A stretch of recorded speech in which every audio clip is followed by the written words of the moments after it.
kapatid sa Jerusalem. Kinakailangan nilang kuhain ang mga lamin ng tanso mula sa isang lalaking nagngangalang Laban. Ang mga lamin ng tanso ay mahalagang mga tala. Ikinuwento nila tungkol sa mga ninuno ni Bihay at naglalaman ng mga salita ng Diyos na inihayag sa pamamagitan ng mga propeta. Hindi ko nais bumalik sa Jerusalem para uwamin ang lamin ng tanso. Napakahirap at tila imposible ang mga pinapagawa sa atin. Pinapakita ni Haman and Lemuel na sila ay walang pananampalataya sa Panginoon, ngunit sa kabilang banda ang kanilang nakababatang kapatid na si Nephi ay buong pananampalatayang nagsabi, "Ako ay hahayag at gagawin ng mga bagay na ipinagputos ng Panginoon, sapagkat alam ko na ang Panginoon ay hindi nagbibigay ng mga kautusan sa mga anak ng tao. Maliban kung siya ay maghahanda ng isang paraan para sa kanila, upang kanilang sa katipanan ng mga bagay na inuutos sa kanila."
Laban, narito ako upang hiniin ang mga laman ng tanso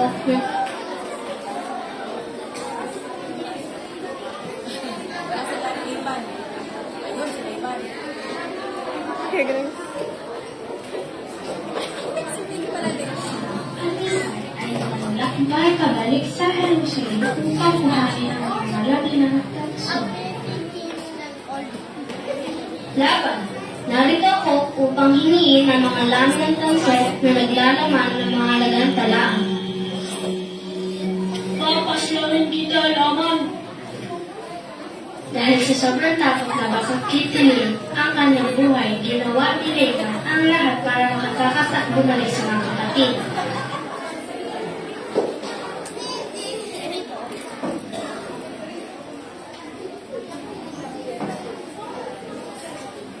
Ayoko na! Nais ko nang bumalik sa aking ama sa ilang. Hindi tayo maaaring bumalik nang wala ang lamin ng tanso. Kinakailangan tayong magkaroon ng pananampalataya sa Panginoon at sa gayon, ipagkakaloob niya sa atin ang lamin ng tanso.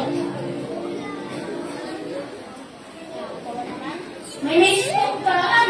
Pumunta tayo sa ating lumang tahanan sa Jerusalem at tipunin ang ginto at pila upang ipagpalit sa mga lamin ng tanso.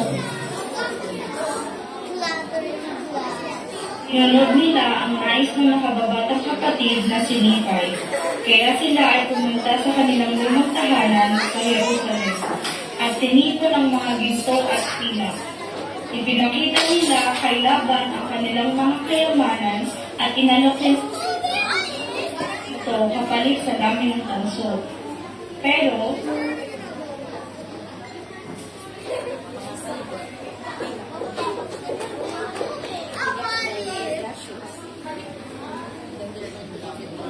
nang makita ni Laban ang kanilang ginto at pilak, ninais niya iyon para sa kanyang sarili at itinapon sila sa labas.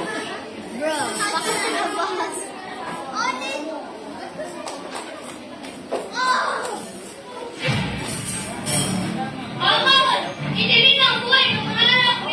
The fight begins.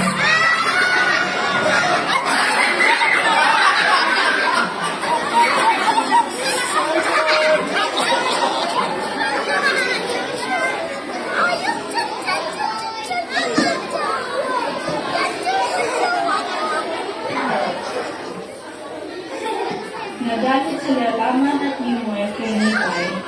Sinampas nila ng patpat sina Nephi at Sam. Isang anghel ang nagpakita at sinabihan sina Laman at Nemuel ang ganito. Sinabi niya, matutulungan sila ng Panginoon na makuha ang mga lamin ng tanso. Sinabi rin niya na si Nephi ang magiging pinuno ng kanyang mga kapatid. Kinakailangan natin manampalataya sa Panginoon at huwag matakot kay Laban at sa kanyang mga tauhan. Tayo ang bumalik sa Jerusalem. Ang gabing iyon ay nagtago ang magkakapatid sa labas ng pader. Si Nephi ay kalihim na pumasok at naglakad siya patungo sa bahay ni Laban. May lasing na lalaki na busay sa lupa. Parang si Laban. Si Laban nga. Tagpuan ni Nephi si Laban sa lupa. Dapat Si Laban ay lasing. Hindi ko nais na siya ay paslangin dahil hindi kaya ng aking konsensya. Mainam para kay Laban na mamatay kaysa sa pamilya mo, Nephi na mawala ang mga banal na kasunod dahil sa pagiging mga sarili ni Laban. Kailangan nila ang mga kautusan ng Diyos na nakasulat sa mga labi ng tanso. Then, pinapapatay ng Panginoon ang masama upang maisakatuparan ang kanyang mabuting galunin. Mas mabuti na ang isang tao ay mapahama kaysa sa isang bansa ay humina at mapahama sa kawalan ng pananampalataya. Alam kong ninais ni Laban na kami ay mapatay. Ninakaw din niya ang aming ari-arian at hindi sumunod sa kautusan ng Diyos. Sinabihan muli ng Espiritu Santo si Nephi na patayin si Laban dahil alam niya na naghanda ang Panginoon ng paraan para makuha ang lamin ng tanso. Dahil dito, sinunod ni Nephi ang nais ng banal na Espiritu Santo at kanyang pinatay si Laban. Pagkatapos ay isinuot ni Nephi ang mga baluti ni Laban.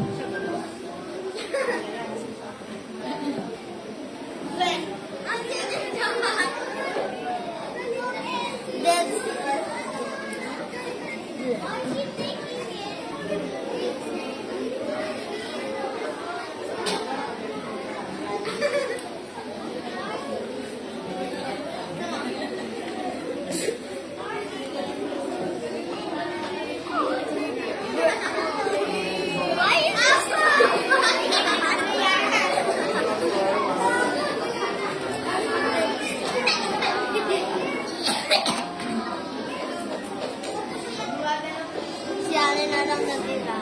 Joram, kinakailangan ko namin ang tanso. Masusunod, kamalan. Ako'y samahan mo.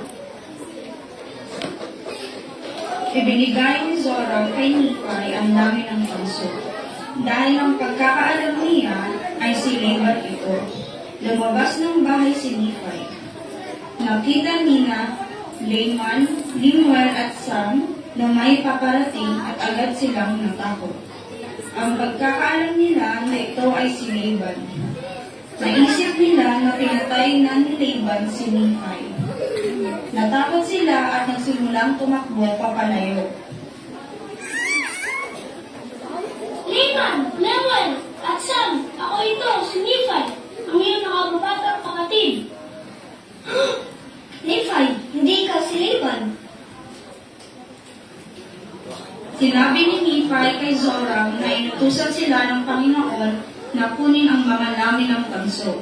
Inanyayahan niya si Zoram na sumama sa kanila sa lupang pangako.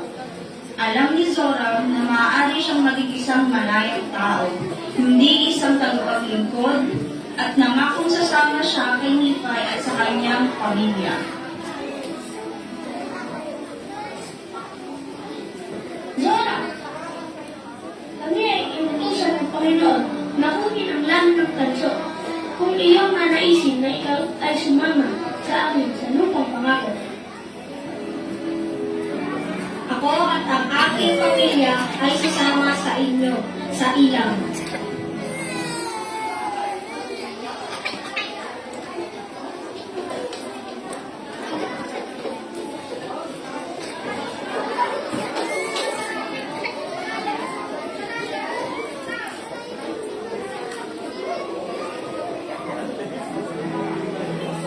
Sila ay naglakbay sa ilang pabalik sa kanilang pamilya.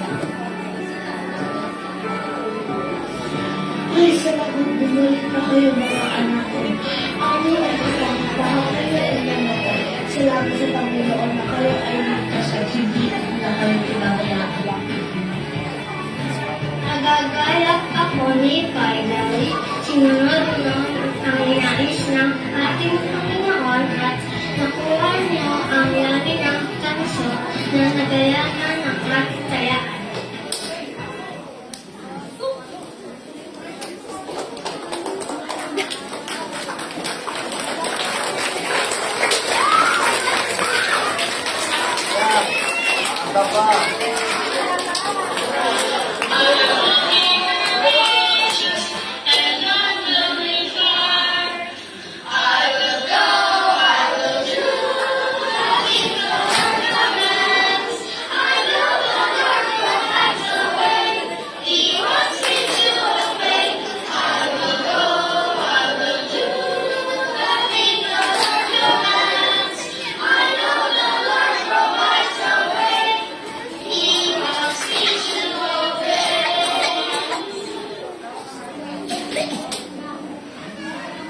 At dito magtatapos ang kwento patungkol sa lamin ng